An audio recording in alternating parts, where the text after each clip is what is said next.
Hello students, this is Priyanka Agarwal. Third chapter का next topic है हमारे पास electric potential due to group of charges. Previous topic में हमने potential due to point charges पढ़ा था, जिसमें हमने पोटेंशियल की वैल्यू फाइंड करी थी। क्या आई थी हमारे पास पोटेंशियल की value? V equals to 1/4πε0 Q upon R, या हम बोल सकते हैं 1/4πε0 को क्या K Q अपॉन R। तो ये हमारे पास आया था पोटेंशियल किसी पॉइंट चार्ज के कारण। ठीक है, अब हमको क्या बताना है?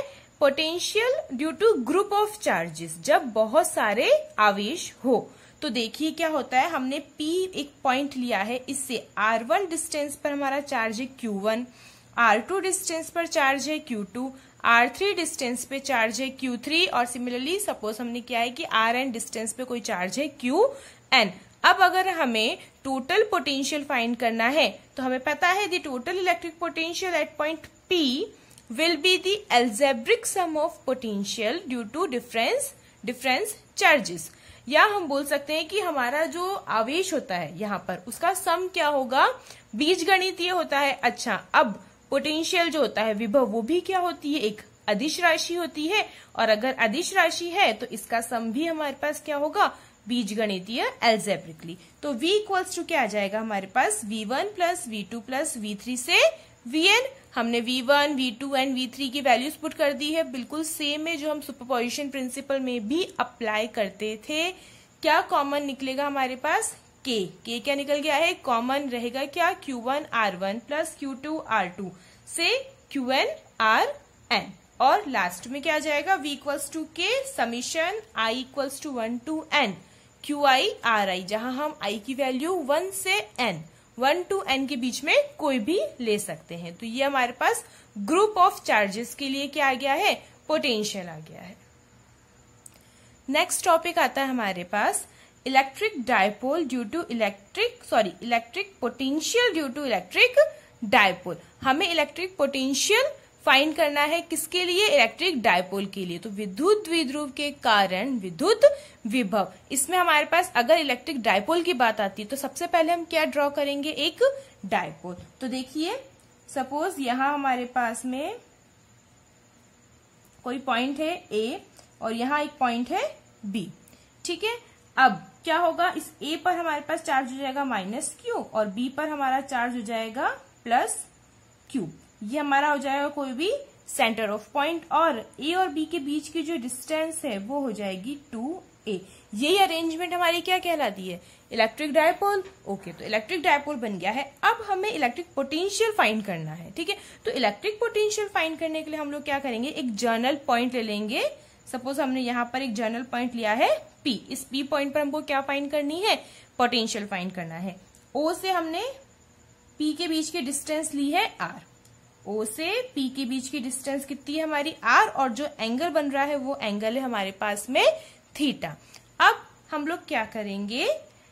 P से B को भी मिलाते हैं और P से A को भी मिलाते हैं। तो देखिए, अगर हमने सपोज क्या है, P और B की जो डिस्टेंस है वो हो जाएगी R1, और A से P की जो डिस्टेंस है वो हो जाएगी हमारे पास में R2। ठीक है, अब अगर हमको टोटल, अगर हम जानते हैं कि अगर हमें पोटेंशियल फाइंड करना है तो पोटेंशियल क्या होगा? देखिए V इक्वल्स टू दो डिस्टेंस है, हमें अगर डायपोल है तो दो चार्जेस हो जाएंगे ना, -Qn +Q। तो अब -Q के लिए भी पोटेंशियल आएगा और +Q के लिए भी क्या आएगा? पोटेंशियल आएगा। इट मीन्स कि V इक्वल्स टू क्या आ जाएगा? V1 प्लस V2, यही आएगा।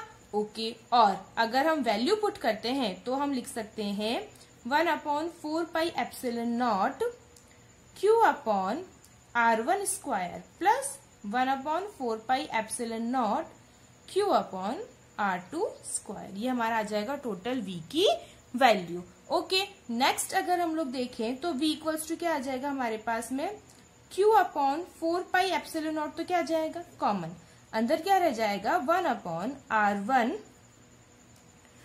Minus 1/R2। सॉरी, यहाँ पर हमारे पास सिर्फ R1 एंड R2 है।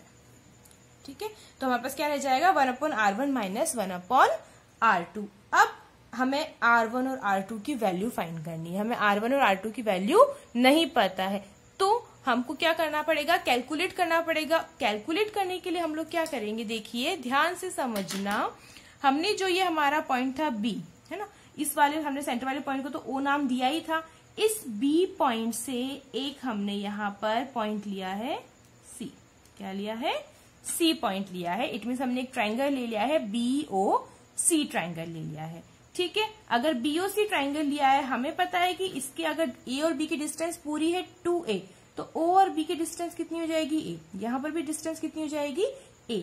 अब अगर मैं बात करूं तो मुझे पता है कि मेरा जो CP होगा वो नियर बाय इक्वल किसके आ जाएगा, BC के इक्वल आ जाएगा। तो हम क्या लिख सकते हैं, CP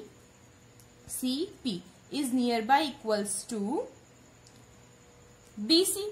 ओके, तो OC इक्वल्स टू क्या आ जाएगा हमारे पास में, हमको पता है अगर OC देखते हैं तो इन ट्राइंगल BOC OC की वैल्यू क्या आ जाती है हमारे पास, A cos थीटा। ये हमें पता है इसकी वैल्यू कितनी आ जाती है, A cos थीटा। तो अगर हम R1 की बात करते हैं तो R1 इक्वल्स टू क्या आ जाएगा, OP minus OC। R1 equals to क्या आ जाएगा हमारे पास, OP। पूरा जो OP है उसमें से हम OC को क्या करते हैं, माइनस कर देते हैं। ठीक है, तो अब OP की वैल्यू हमको पता है कि OP की कंप्लीटली वैल्यू हमारी कितनी थी, R। तो यहाँ पर आ जाएगा R, और OC की हमने निकाली है A cos थीटा। तो ये हमारी किसकी वैल्यू आ गई है, R1 की। इसको इक्वेशन नंबर 1 देते हैं, इसको इक्वेशन नंबर 2। ओके, अब ये तो R1 की वैल्यू आ गई है। सिमिलरली हम किसकी निकालते हैं, R2 की। तो R2 के लिए हमको क्या करना पड़ेगा, देखिए R2 के लिए हम जो हमारा पॉइंट था O, है ना, इस O पॉइंट को कहाँ ले जा रहे हैं, थोड़ा सा नीचे, और यहां से A को ज्वाइंट करते हैं और इसे नाम दे देते हैं D नाम दे देंगे। यहाँ पर भी एंगल कितना हो जाएगा, थीटा। अगर यहाँ थीटा है तो यहाँ भी क्या हो जाएगा, वर्टिकल अपोजिट के कारण से थीटा ही एंगल हो जाएगा। ओके, और इट मीन्स हमको वैल्यू भी मिल जाएगी किसकी, OD की वैल्यू मिल जाएगी। OD की वैल्यू भी कितनी हो जाएगी, A cos थीटा। अब यहाँ पे लिख सकते हैं OD equals to A cos theta. तो R2 इक्वल्स टू क्या हो जाएगा, अब देखिए OP में हमको किसको ऐड करना पड़ेगा, OD को ऐड करना पड़ेगा। तो OP प्लस OD। OP की वैल्यू कितनी है, कंप्लीट हमारे पास R, और प्लस में A cos थीटा। ये हमारे पास वैल्यू आ गई है किसकी, R2 की। इसको हम इक्वेशन नंबर 3। अब आपको पता चल रहा होगा हमें क्या करना है, इक्वेशन 1 में इक्वेशन नंबर 2 एंड इक्वेशन 3 से R1 और R2 की वैल्यू क्या करेंगे, हम पुट करेंगे। तो देखिए पुट करते हैं वैल्यू। तो V इक्वल्स टू क्या हो जाएगा, Q upon 4πε0 1/R minus A cos theta minus 1/R plus A cos theta. अब हम लोग इनका क्या लेंगे, एलसीएम। तो देखिए एलसीएम लेने पे क्या आएगा, V equals to Q upon 4πε0 R minus A cos theta R plus A cos theta, और ऊपर क्या आ जाएगा हमारे पास में, R plus cos theta minus R minus A cos theta. इतनी बात समझ आ रही है। अब देखो नेक्स्ट हमको पता है, बस हमें ब्रैकेट्स क्या करने हैं, ओपन करने हैं। तो Q अपॉन 4πε0, अगर ब्रैकेट ओपन करते हैं तो R plus A cos theta minus R minus minus क्या हो जाएगा, प्लस A cos थीटा, और अपॉन में आपको पता है A माइनस B और A प्लस B किसका फॉर्मूला हो जाता है, A square minus B square का। तो हम वही अप्लाई करते हैं, R square minus A square cos square theta. ये हमने वैल्यू पुट कर दी है। ओके, अब R से R क्या हो रहा है, कैंसिल। तो हमारे पास रह क्या रहा है, Q upon 4πε0 2A cos theta upon R square minus A square cos square theta. यही चीज रह रही है। यहां तक बिल्कुल इजी निकल गया। अब देखो क्या होता है, हम लोग आर स्क्वायर को लेते हैं नेग्लिजिबल, मतलब आर स्क्वायर को क्या बोलते हैं, वेरी वेरी ग्रेटर देन ए स्क्वायर कॉस स्क्वायर थीटा से। आर स्क्वायर जो है, आर की वैल्यू हमारी क्या है, बहुत ज्यादा है, किससे, ए स्क्वायर कॉस स्क्वायर थीटा से। इट मीन्स कि ए स्क्वायर कॉस स्क्वायर थीटा जो होगा ये क्या हो जाएगा आपका, नेग्लिजिबल हो जाएगा, नगण्य हो जाएगा। A square cos square theta is negligible. Okay, अगर हम इसको नगण्य ले लेते हैं तो हमारे पास v की अब वैल्यू क्या आ जाती है, so v equals to q upon 4 pi epsilon naught. अच्छा, हम यहाँ पर एक और चीज भी कर सकते हैं, चलिए पहले इसको कंप्लीटली लिख लेते हैं, cos theta upon R square. ठीक है, अब देखो आपको यहाँ पर q और 2a ये दो चीज भी दिख रही होगी, तो हमें पता है कि q dot 2a equals to क्या हो जाता है हमारा p, जो हमारा डायपोल है उसी का ही फॉर्मूला है, तो हम इसको किस फॉर्म में लिख सकते हैं, v equals to p upon 4 pi epsilon naught cos theta upon R square. ये हमारा जो पोटेंशियल है उसकी मेन वैल्यू है। ठीक है, अब अगर हमको इसको लिखना है किसमें, वेक्टर फॉर्म में, कौन सी फॉर्म में, वेक्टर फॉर्म, सदिश रूप में। अगर हम इसको सदिश रूप में लिखते हैं तब हमारे पास v की वैल्यू क्या आती है, अगर हम इसको वेक्टर फॉर्म देते हैं सिर्फ, है ना, तो हमको पता है कॉस थीटा क्या हो जाएगा, हट जाएगा। कॉस थीटा हटने से क्या होगा, यहाँ पर p upon 4 pi epsilon not, पता तो लगेगा नहीं क्योंकि ये जो हमारा पोटेंशियल होता है ये क्या होती है, हमारी स्केलर क्वांटिटी होती है, तो इस पर तो नहीं लगेगा हमारा arrow. Vector p upon 4 pi epsilon not r upon r cube. अगर हम r पर क्या लगा रहे हैं, वेक्टर लगा रहे हैं, तो अपॉन में क्या आएगा, क्यूब आएगा। और अगर हम इसको इस टाइप से लिखते हैं, देखिए एक और फॉर्म में लिख सकते हैं इसको। अब हम इसको कैसे लिख रहे हैं, v equals to vector p upon 4 pi epsilon naught. मैं यहाँ पर r पर क्या लगाती हूँ, कैप। अगर r पे कैप लग जाता है तो हमारे पास अपॉन में क्या आता है, r स्क्वायर। तो आप कोई भी फॉर्म लिख सकते हैं पोटेंशियल की, तीनों एक ही है, ये हमारी आ जाएगी इक्वेशन नंबर 4।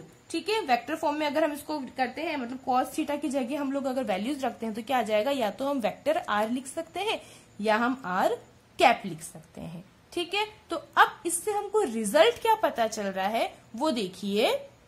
इससे हमें रिजल्ट क्या मिलता है, जो हमारा टोटल रिजल्ट है, जो हमारा v है, ये क्या है, इनवर्सनली प्रोपोर्शनल टू है किसके, r स्क्वायर के। ये हमारा आ गया है इसका फाइनल रिजल्ट, जो हम क्या फाइंड कर रहे थे, electric potential due to electric dipole. तो डायपोल के कारण से जो हमारा पोटेंशियल आता है वो क्या आता है, इनवर्सनली प्रोपोर्शनल टू r स्क्वायर आता है।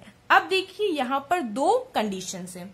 ठीक है, यहाँ बोल सकते हैं दो केसेस है हमारे पास, तो दो कंडीशंस अगर हम लेते हैं तो उसमें क्या आता है, देखिए फर्स्ट, अगर हम हमारा जो पॉइंट है, अभी तो हमने क्या लिया था, कोई भी एक जर्नल पॉइंट ले लिया था, बट अगर हमारा एक बार ही पॉइंट आ जाता है किस पर, एक्सियल लाइन पर, और एक बार आ जाता है इक्वेटोरियल लाइन पर, एक बार किस पे रखना है हमको बिंदु को, अक्षीय रेखा पर, तो हमारा पॉइंट एट एक्सियल लाइन, या हम क्या बोल सकते हैं कि बिंदु अक्षीय रेखा पर अगर है तो अक्षीय रेखा पर होगा तो हमारा थीटा क्या हो जाएगा, देखो 0। कैसे होगा थीटा 0, अगर हमारे पास डायपोल है, ये हमारे पास माइनस क्यू चार्ज, ये हमारे पास में प्लस क्यू चार्ज, ये हमारा सेंटर पॉइंट O। अगर हमें एक्सियल लाइन पर लेना है कोई पॉइंट, तो सपोज वो इसी तरीके से आ जाएगा, यहाँ पर आ गया कोई पॉइंट P। एक्सियल लाइन पर लेते हो तो आपको पता है यहाँ थीटा है, आपको दिख रहा है क्या, कुछ भी नहीं है ना, तो यहाँ पर थीटा की वैल्यू क्या आ जाएगी, 0। और अगर थीटा 0 है तो हमारे पास v एक्सियल इक्वल्स टू में क्या आ जाएगा, देखिए p upon 4 pi epsilon naught cos, अब थीटा की जगह क्या रख सकते हैं, cos 0 degree upon r square.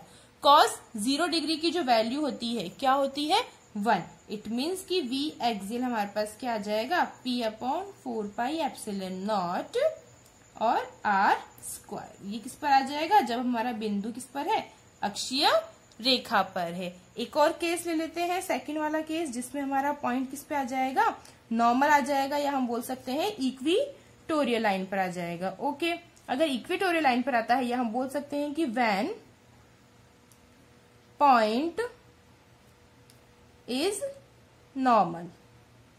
अगर नॉर्मल आ जाता है तो हमें पता है कि हमारा थीटा क्या आ जाएगा, यहाँ पर 90 डिग्री आ जाएगा। कैसे आ जाएगा देखिए, वही हमारे पास डायपोल है, एक माइनस क्यू चार्ज, एक प्लस क्यू चार्ज, ये हमारा सेंटर ऑफ पॉइंट, ठीक है।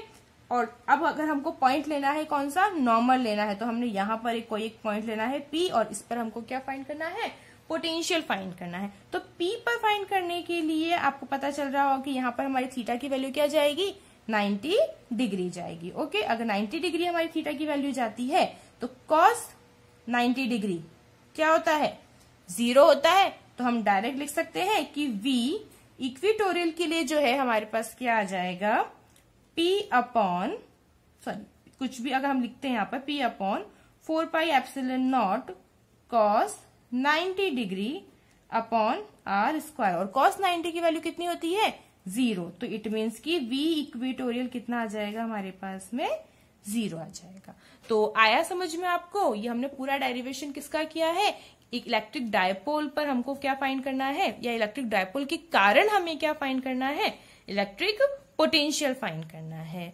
तो इसके बेस पर आपकी बुक के अंदर जो एग्जाम्पल्स दिए हुए हैं वो सारे एग्जाम्पल्स भी आप लोगों को साथ के साथ में ही करने हैं।